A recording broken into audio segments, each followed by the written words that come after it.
Hey guys, we're talking about leaning forwards when you run, or a forwards lean when running. And the importance of this is, if you don't lean forwards when you run, you're not going to be using gravity to help you, and you're not going to be as efficient as a runner. So what I mean is, even when we walk, if I don't lean forwards when I walk, it's going to be, it's just hard for my brain to picture it. I guess I could kind of shuffle my way around, but it's just kind of weird and awkward, where even when I run, or excuse me, when I walk, you're leaning forwards and you're actually falling forwards and catching yourself. The same thing applies to running. If you're running, you have to have a degree of leaning forwards, and we have to do this the right way. Some runners, not a lot, but some runners, especially a lot that we work with, they end up, if their glutes are not active, one of two things happen. They end up not leaning forwards, and they kind of what we call riding their glutes, or we call a glute amnesiac, where they're leaning back, and because their glutes aren't active, and they're sitting back on their butt.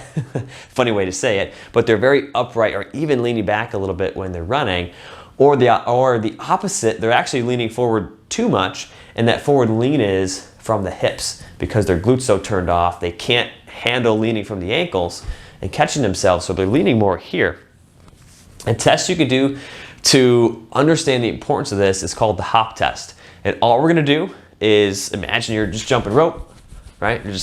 You're hopping in place. You don't have to imagine jumping rope, you're just hopping in place. And all I want you guys to do is just slowly lean forward a little bit. So we're hopping, and then just lean forward, and what you'll notice is, wow, I start to move. And it's very easy to actually pick this up and not be able to control it. So I'll show you what I'm talking about. If I lean forward a little bit, okay. If I lean forward too much, I'm going. So try this at home, but this lets you know, hey, why a forward lean is so important and why you need to have this when we're running.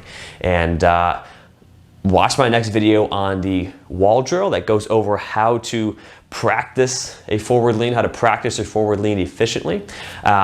This drill is commonly used with sprinters who have a much more aggressive forward lean than we do. If you actually look at like Olympic 100-meter sprinters out of the blocks, right? When they're coming off the blocks for the 100-meter race, they're actually they're basically horizontal.